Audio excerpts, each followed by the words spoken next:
Hi everyone, ರಾಸ ಕಿಚನ್ಗೆ ಸ್ವಾಗತ. ಇವತ್ತು ನಮ್ಮ ಮನೇಲಿ ಮಾಡುವಂತಹ ಸ್ಪೆಷಲ್ ಮಟನ್ ದಮ್ ಬಿರಿಯಾನಿ ಹೆಂಗ್ ಮಾಡೋದು ಅಂತ ತೋರಿಸ್ತೀನಿ. ಫಸ್ಟ್ ಇಂಗ್ರೀಡಿಯೆಂಟ್ಸ್ ಲಿಸ್ಟ್ ನೋಡ್ಕೊಂಡ್ ಬರೋಣ.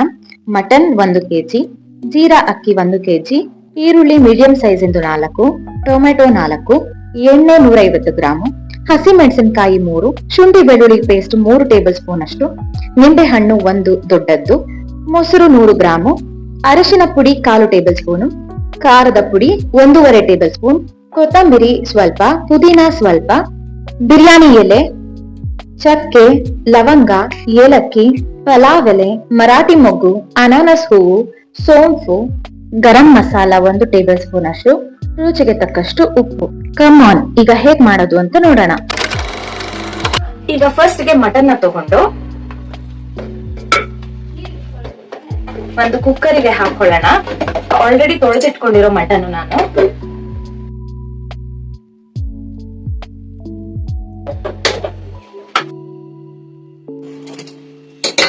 ಇದಕ್ಕೊಂಚೂರು ಉಪ್ಪು, ಖಾರದ ಪುಡಿ ಇದಿಷ್ಟನ್ನು ಹಾಕಿ ಒಂದ್ಸರಿ ತಿರುಗಿಸ್ಕೊಟ್ಟು, ಇದಕ್ಕೆ ನೀರ್ ಹಾಕೋ ಅವಶ್ಯಕತೆ ಇಲ್ಲ, ಹಂಗೆ ಕ್ಯಾಪ್ ಹಾಕಿ ಇದು 1 ವಿಷಲ್ ಕೂಗಿದ್ರೆ ಸಾಕು. ಒಂದು ಪಾತ್ರೆಯಲ್ಲಿ ನೀರ್ನ ಕಾಯಕ್ಕೆ ಇಟ್ಕೊಳ್ಳೋಣ. ಇದಕ್ಕೆ ಒಂಚೂರು ಕೊತ್ತಂಬರಿ, ಈ ಪುದೀನ ಮತ್ತೆ ಈ ಎಲೆಗಳನ್ನ ಹಾಕೊಂತ ಇದೀನಿ. ಅರ್ಧ ಸ್ಪೂನ್ ಅಷ್ಟು ಖಾರದ ಪುಡಿನ ಹಾಕೊಂತ ಇದೀನಿ. 1-2-3 ಸ್ಪೂನ್ ಅಷ್ಟು ಉಪ್ಪನ್ನ ಹಾಕೊಂತ ಇದೀನಿ. ಇದಿಷ್ಟನ್ನು ಹಾಕಿ ಒಂದ್ಸರಿ ತಿರುಗಿಸ್ಬಿಟ್ಟು ಇದನ್ನ ಕುದಿಯಕ್ ಬಿಡೋಣ. ಇದು ಕುದಿಯೋಷ್ಟರಲ್ಲಿ ನಾವು ಈ ಅಕ್ಕಿನ ತೊಳ್ಕೊಂಡ್ ಬರ್ತೀನಿ. ಅಕ್ಕಿನ ಹಿಂಗೆ ಚೆನ್ನಾಗಿ ನೀರ್ ಹಾಕೊಂಡು 1-2-3 ಸರಿ ತೊಳ್ಕೊಳ್ಳೋಣ. ಅಕ್ಕಿನ ಇಸ್ಕದ್ ಬೇಡ, ಜಾಸ್ತಿ ಇಸ್ಕಿದ್ರೆ ಪುಡಿ ಆಗೋಗುತ್ತೆ. ನಮ್ಗೆ ಉದ್ರುದ್ರಾಗಿ ಬಿರಿಯಾನಿ ಬೇಕು ಅಂದ್ರೆ ಜಾಸ್ತಿ ಇಸಕ್ಬಾರ್ದು. ಈಗ ನಾವು ಬಿರಿಯಾನಿ ಒಗ್ಗರಣೆ ಸ್ಟಾರ್ಟ್ ಮಾಡ್ಕೊಳ್ಳೋಣ. ಇದು ಮಟನ್ ಬೇಯ್ದು ಮತ್ತೆ ಇದು ಅನ್ನ ಆಗೋಷ್ಟ್ರಲ್ಲಿ ಇನ್ನ ಅದು ಕುದಿಯಕ್ಕೆ ಇಟ್ಟಿದೀನಿ. ಅಷ್ಟರೊಳಗಡೆಗೆ ಈ ಒಗ್ಗರಣೆ ಸ್ಟಾರ್ಟ್ ಮಾಡ್ಕೊಳ್ಳೋಣ. ಮೊದ್ಲಿಗೆ ಎಣ್ಣೆ ಹಾಕೊಂತ ಇದೀನಿ. 150 ಗ್ರಾಮ್ ಅಷ್ಟು ಎಣ್ಣೆ ಹಾಕೊಂತ ಇದೀನಿ. ಎಣ್ಣೆ ಕಾದಿದ ತಕ್ಷಣ ಈರುಳ್ಳಿ ಸ್ಲೈಸ್ ಆಗಿ ಹಚ್ಕೊಂಡಿರುವಂತ ಈರುಳ್ಳಿ, ಈ ಈರುಳ್ಳಿನ ಫಸ್ಟ್ ನಾವು ಹಾಕೊಂಡು ಗೋಲ್ಡನ್ ಬ್ರೌನ್ ಬರೋ ತನಕ ಅದನ್ನ ನಾವು ಫ್ರೈ ಮಾಡ್ಕೊಂಡು ಅದನ್ನ ಎತ್ಕೊಂಡ್ಬಿಡೋಣ. ಸೊ ಈಗ ಮಟನ್ 1 ಕೂಗ್ ಕೂಗಿದೆ, ಇದನ್ನ ಆಫ್ ಮಾಡ್ಕೊಂಡ್ ಬಿಡೋಣ. ನಮ್ದು ಮಟನ್ ಎಳೆ ಮಟನ್ ಯೂಸ್ ಮಾಡ್ತಿರೋದ್ರಿಂದ ನಾನು 1 ಕೂಗ್ ಕೂಗಿಸ್ಕೊಂಡಿದ್ದೀನಿ. ಅದೇ ನೀವು ಬಲ್ತಿರೋ ಮಟನ್ ಏನಾದ್ರು ಉಪಯೋಗಿಸೋದಾದ್ರೆ 1-2 ಕೂಗ್ ಕೂಗಿಸ್ಕೊಳ್ಳಿ. ಈಗ ಆಲ್ಮೋಸ್ಟ್ ಈರುಳ್ಳಿ ಗೋಲ್ಡನ್ ಬ್ರೌನ್ ಕಲರ್ ಬಂದಿದೆ. ಸೊ ನಾನಿವಾಗ ಇದನ್ನ ಒಲೆ ಆಫ್ ಮಾಡಿ ಎಲ್ಲ ಈರುಳ್ಳಿನ ಒಂದಕ್ಕೆ ಎತ್ಕೊಂತೀನಿ. ಇಲ್ಲ ಅಂತಂದ್ರೆ ನಿಮಗೆ ಒಲೆ ಉರಿ ಇರೋದ್ರಿಂದ ಬೇಗ ಇನ್ನ ಕಪ್ಪಗಾಗುವಂತ ಚಾನ್ಸಸ್ ಇರುತ್ತೆ, ಅವಾಗ ಕಹಿ ಬಂದ್ಬಿಡುತ್ತೆ.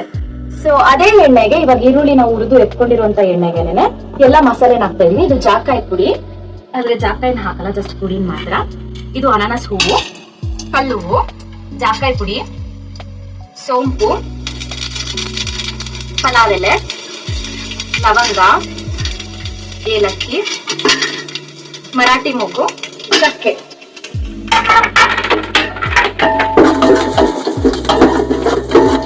ಇದನ್ನೆಲ್ಲ ಹಾಕಿದ್ಮೇಲೆ 3 ಹಸಿಮೆಣಸಿನಕಾಯಿ ಮತ್ತೆ ಸ್ವಲ್ಪ ಈರುಳ್ಳಿ, ಇವೆಲ್ಲ ಜಾಸ್ತಿ ಉಟ್ಕೊಳ್ಳೋ ಅಗತ್ಯ ಇಲ್ಲ.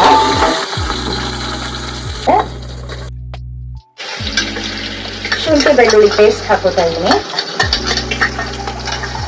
ಈ ಬೌಲಲ್ಲಿ 1/4 ಬೌಲ್ ಅಷ್ಟು ಶುಂಠಿ ಬೆಳ್ಳುಳ್ಳಿ ಪೇಸ್ಟ್ ನ ಹಾಕೊಂಡಿದ್ದೀನಿ. ಅದು ಅಪ್ರಾಕ್ಸಿಮೇಟ್ಲಿ 3 ಟೇಬಲ್ ಸ್ಪೂನ್ ಅಷ್ಟಾಗುತ್ತೆ. ಈಗ ನನ್ಗೆ ಅನ್ನಕ್ಕೆ ಕೂಡ ನೀರ್ ಕುದೀತಾ ಇದೆ. ಕುದೀತಾ ಇರೋ ನೀರಿಗೆ ಇವಾಗ ತೊಳೆದಿಟ್ಕೊಂಡಿರೋಂತ ಅಕ್ಕಿ, ಇದು 1 kg ಅಷ್ಟು ಅಕ್ಕಿನ ನಾನು ತೊಳೆದಿಟ್ಕೊಂಡಿದ್ದೀನಿ, ಇದನ್ನ ಹಾಕೊತಿದ್ದೀನಿ. ಈಗ ಇದಕ್ಕೆ ಅಕ್ಕಿ ಎಲ್ಲ ಹಾಕಿದ್ದಾಗಿದೆ, ಒಂದ್ಸರಿ ತಿರುಗಿಸ್ಕೊತಿದ್ದೀನಿ. ಈಗ ಪ್ಲೇಟ್ ಮುಚ್ಚೋದ್ ಬೇಡ, ಪ್ಲೇಟ್ ಮುಚ್ಚಿದ್ರೆ ಉಪ್ಪು ಬಂದ್ಬಿಡುತ್ತೆ ಅದು. ಈಗ ನಾವು ಈ ಟೊಮೆಟೊನ ಹಾಕೊಳ್ಳೋಣ. ಟೊಮೆಟೊಗಳನ್ನ ಹಚ್ಚಿ ಇಟ್ಕೊಂಡಿದ್ದೀನಿ ನಾನು. ಸೊ ಈಗ ಟೊಮೆಟೊ ಹಾಕಿದ್ಮೇಲೆ ನಾವೀಗ ಉಪ್ಪು ಹಾಕೊಂತ ಇದೀವಿ. ಬರೀ ಗ್ರೇವಿಗೆ ಎಷ್ಟು ಬೇಕೋ ಅಷ್ಟು ಉಪ್ಪು ಹಾಕೊಂಡ್ರೆ ಸಾಕು. ಮತ್ತೆ ನಾನಿದು ಮಾಡ್ತಾ ಇರೋದು 10 ಜನಕ್ಕಂತ ಅಡಿಗೆನ. ಈಗ ನಾನು ತೋರಿಸ್ತಾ ಇರೋ ಅಳತೆ ಏನಾಗುತ್ತೆ, ಇದು 10 ಜನ ಊಟ ಮಾಡ್ಬೋದು.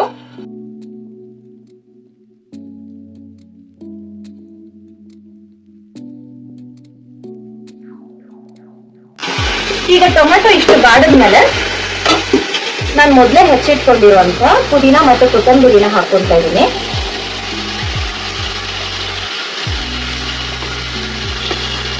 ಒಂದು ಚೂರು ತಿರುಗಿಸಿದ ಮೇಲೆ ನಾನು ಇದಕ್ಕೆ 1.5 ಸ್ಪೂನ್ ಅಷ್ಟು ಅಚ್ಚ ಖಾರದ ಪುಡಿ.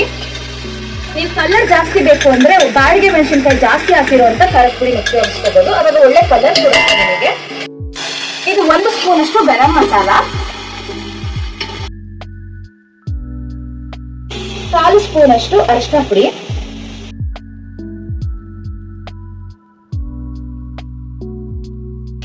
100 ಗ್ರಾಂ ಅಷ್ಟು ಮೊಸರು,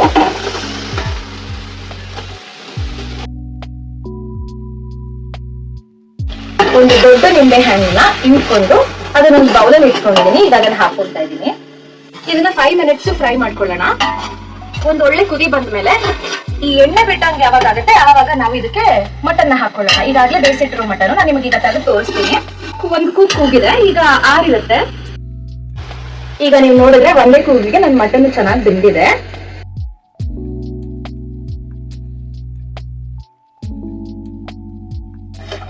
ಈಗ ಮಟನ್ ಗ್ರೇವಿಯಲ್ಲಿ ಸ್ವಲ್ಪ ಬೆಂದ್ರೆ ಉಪ್ಪು ಖಾರ ಎಲ್ಲ ಚೆನ್ನಾಗಿ ಇಟ್ಕೊಳ್ಳುತ್ತೆ. ಅದಕ್ಕೆ ನಾನೀಗ ಕ್ಯಾಪ್ ಮುಚ್ಚಿ ಅಂದ್ರೆ ಪ್ಲೇಟ್ ನ ಮುಚ್ಚಿ ಸ್ವಲ್ಪ ಹೊತ್ತು ಬೇಯಿಸೋಣ. ಒಂದು ರೌಂಡ್ ಚೆನ್ನಾಗಿ ತಿರುಗಿಸ್ಕೊಟ್ಕೊಳ್ಳಿ. ಸೊ ಈಗ ಇದೊಂದು 5 ಮಿನಿಟ್ಸ್ ಕುಕ್ ಆಗಿದೆ. ನೀವು ಈ ಸ್ಟೇಜ್ ಅಲ್ಲಿ ಇದಕ್ಕೆ ಉಪ್ಪು ಖಾರ ಎಲ್ಲ ನೋಡ್ಕೊಬಹುದು. ಉಪ್ಪು ಖಾರ ಹುಳಿ ಎಲ್ಲ ನೋಡ್ಕೊಂಡು ಯಾವ್ದಾದ್ರು ರುಚಿಗೆ ಏನಾದ್ರು ಬೇಕು ಅಂತ ಅನ್ಸಿದ್ರೆ ನೀವು ಅದನ್ನ ಹಾಕೊಬಹುದು. ಈಗ ನೋಡಿ ಎಣ್ಣೆ ಬಿಡೋ ತನಕ ಇವಾಗ ಕುದೀತಾ ಇದೆ. ಈ ತರ ಕಂಡಿದ ತಕ್ಷಣ ಇದು ಸಾಕು ಆಗಿದೆ ಅಂತ ಅರ್ಥ. ಮತ್ತೆ ಈಗ ನಮ್ದು ಅನ್ನ ಕೂಡ ನೋಡೋಣ ನಾವು.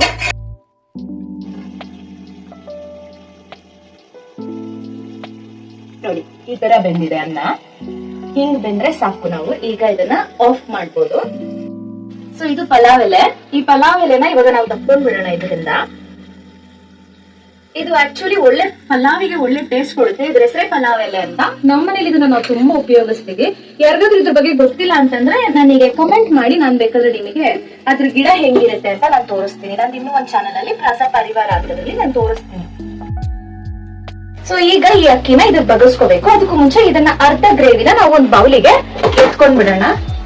ಅದಕ್ಕೂ ಮುಂಚೆ ನಾವು ಇದು ಅನ್ನನ ಸೋರಕ್ ಬಿಟ್ಕೊಂಡ್ ಬಿಡೋಣ. ನಮ್ಗೆ ನೀರು ಮತ್ತೆ ಅನ್ನ ಬೇರೆ ಹಾಕ್ಬೇಕು.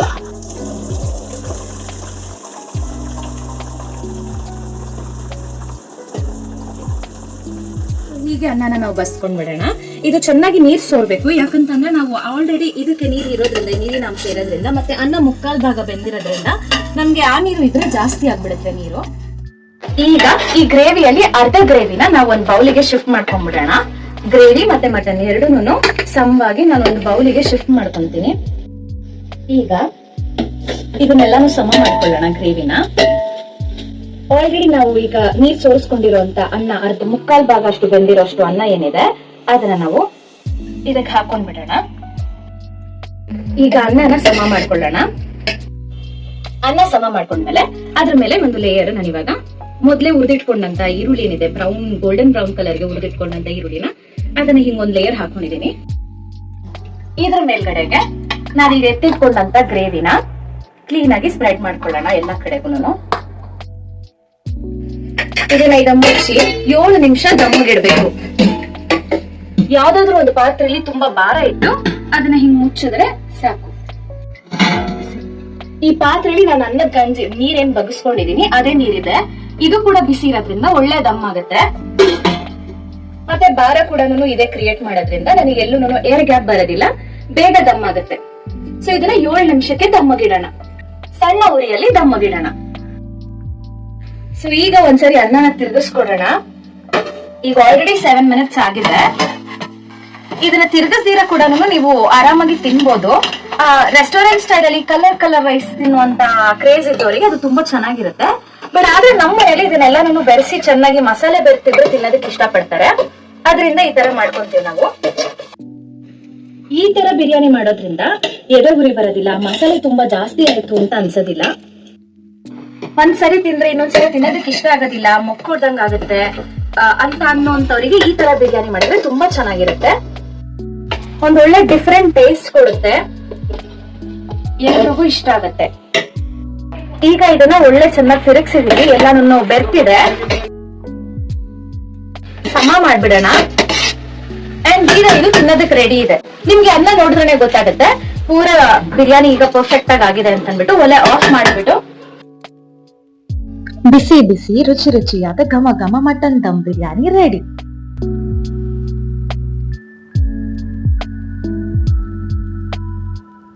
ಈಗ ಬಿರಿಯಾನಿ ರೆಡಿ ಆಗಿದೆ. ಇದು ನೋಡಿನೇ ಹೊಟ್ಟೆ ಹಸಿತಾ ಇದೆ ಇದ್ರೆ ಘಮಕ್ಕೆ. ಬನ್ನಿ ಈಗ ತಿನ್ನೋಣ. ನನ್ ಜೊತೆ ನನ್ ಗಂಡ ಮತ್ತೆ ನನ್ ಮಾವ ಇಬ್ರು ಕೂತಿದ್ದಾರೆ. ಟೇಸ್ಟ್ ಮಾಡಿ ಟ್ರೂ ರಿವ್ಯೂಸ್ ಕೊಡ್ತಾರೆ ನಿಮಗೆ. Come on start. ಬಿರಿಯಾನಿ ಎಲ್ಲ ಕೈಯಲ್ಲಿ ತಿಂದ್ರೇನೆ ಮಜಾ. ಮೊಸರು ಬಜ್ಜಿ ಇದೆ, ಬೇಕಾದ್ರೆ ಮೊಸರು ಬಜ್ಜಿ ಹಾಕೊಡಿ.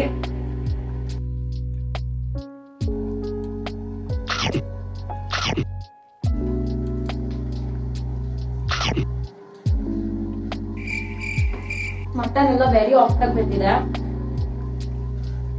ಫ್ಲೇವರ್ ಯಾವ್ದು ಜಾಸ್ತಿ ಆಗಲ್ಲ, ತಿಂದಿ ತಿನ್ನಕ್ಕಾಗಲ್ಲ ಅನ್ನಂಗೆಲ್ಲ ಯಾವ್ದು ಇಲ್ಲ. ಎಲ್ಲ ಕರೆಕ್ಟ್ ಒಂದು ಹದದಲ್ಲಿ ಬಂದಿದೆ.